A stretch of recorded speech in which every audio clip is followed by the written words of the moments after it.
Warm greetings of the day, children. Today we are starting with the new chapter, The Tiger King by Kalki, a Tamilian author. Let us know a little more about the story. The story revolves around a king whose death at the hands of a tiger had been foretold by astrologers when he was born.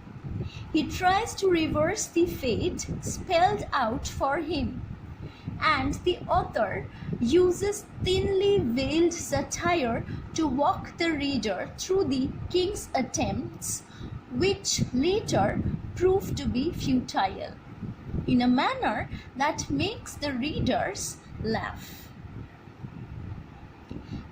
The Tiger King is replete with irony that reveals the follies of autocratic and willful rulers who flout all laws and bend them to suit their selfish interests. The dramatic irony in the story is sharp when the Tiger King alone is unaware that his bullet had not killed the 100th tiger.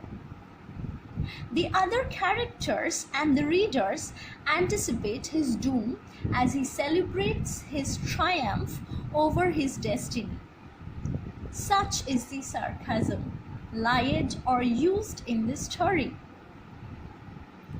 We realize how misplaced the king's pride at killing the first tiger was. The prophecy.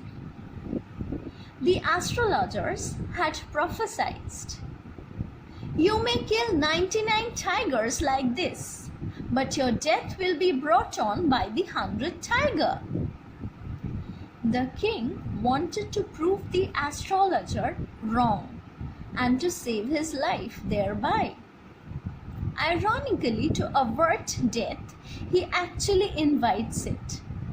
The lofty titles used to introduce the Tiger King, suggesting an invincible ferocity, are indeed ironic, for he is finally killed by a cheap, crudely made wooden toy tiger, which perhaps became the tool of nature's revenge.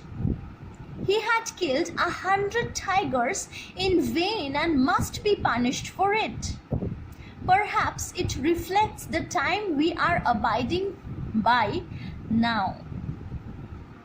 Irony is indeed sharp when the surgeons announce the operation successful and declare the king dead. When we see the king gloating over his bravery after killing the 100-old weak tiger, we notice that Kalki is satirizing the notions of cowardice and bravery. There is no heroism in fighting an unequal battle. The king's cowardice was obvious when he justifies that one may kill even a cow in defense. And thus, the dramatic irony in the story is sharp when the Tiger King alone is unaware that his bullet had not killed the 100th tiger altogether. The other characters and the readers anticipate his doom, while he celebrates his triumph over his destiny. The light humors in the Tiger King used has been proclaimed in few of the instances. Number 1, the instance of the Stuka bomber.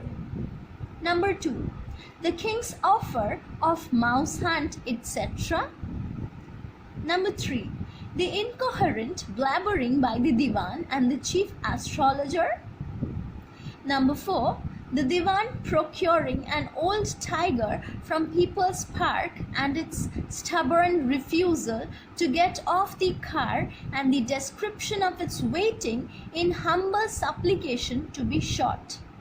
How funny. And finally, the shopkeeper quoting 300 rupees for a cheap 2 annas and a quarter toy tiger. Doesn't it add a taste of sarcasm to the story, children? Theme. Animals and birds are as much part of the nature as human beings. The destruction or haphazard killing of one species may not only lead to its extinction, but it will adversely affect the ecological balance. Those animals which serve as food for the wild animals will increase in large number.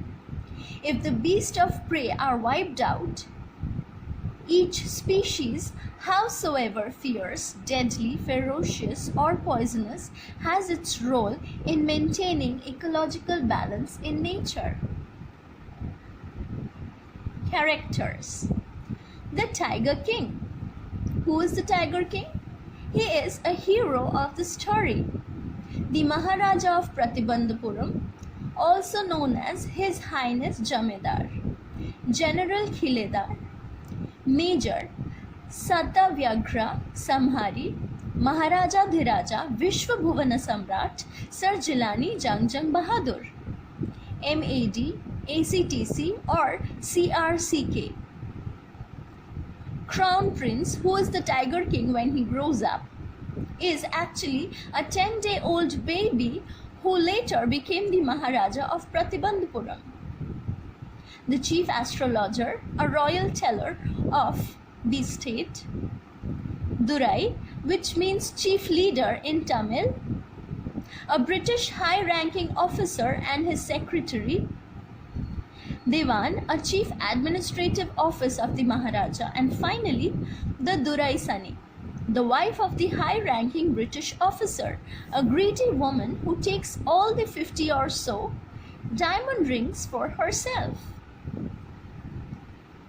Satire employs irony, sarcasm, ridicule, etc. in exposing and criticizing follies and vices in men. The story uses humor to criticize self-seeking kings who willfully exploit both nature and their subjects for selfish interests. Few of these satirical exemplaries have been given as follows. When the Maharaja of Pratibandhapuram was told that he would be killed by a tiger, he could never imagine the twist in fate where a toy tiger could be fatal. Because of his conceit, he was unprepared for such surprises flung by life at him. The grandeur associated with a king's life proves a mockery. The news of the king's ailment invited not one, but 3 surgeons. They got so tied up in technicalities that they declared the operation successful even though the king died. Such a huge mockery. More about satirical incidents. The story also satirizes the corrupting influence of power. Just because the Tiger King had power, he felt he would browbeat his subjects and even defeat fate. He neglected his responsibilities as a ruler. He neglected the welfare of his subjects, his family, increased and reduced taxes at will, and sacked his officers. They feared him, or else he would have learned the truth. Kalki is also criticizing the king's men and subjects who pander to his whims out of fear, or like the shopkeeper who manipulated him and fooled him in the end of the story. So let's end the story with the final culmination. In 10 years, he killed 70 tigers and didn't find any in Pratibandhapuram. So he decided to marry a girl from royal state, which had more tigers to complete its target. Whenever he visited his in-laws, he killed 5 to 6 tigers. So he killed 99 tigers and was feverishly anxious to kill the 100th, but could not find news about the presence of a tiger near a village proved disappointing. Now, the Diwan was warned of his danger, so the Diwan visited People's Park in Madras and bought an old tiger. This bringing of the old tiger and placing it in the forest and informing the Maharaja played the turning point in the life of the Maharaja. How? The Maharaja took great care and shot the tiger and left the place with great triumph. The bullet did not hit the tiger, but out of fear, the tiger had collapsed. Now, the staff killed the tiger and brought it in grand procession. It was the third birthday of the Maharaja's son and he wanted to buy a present from the toy shop. He bought a wooden tiger which was poorly carved. While the Maharaja was playing with the prince, a tiny sliver of wooden tiger pierced his right hand, which later on caused his death.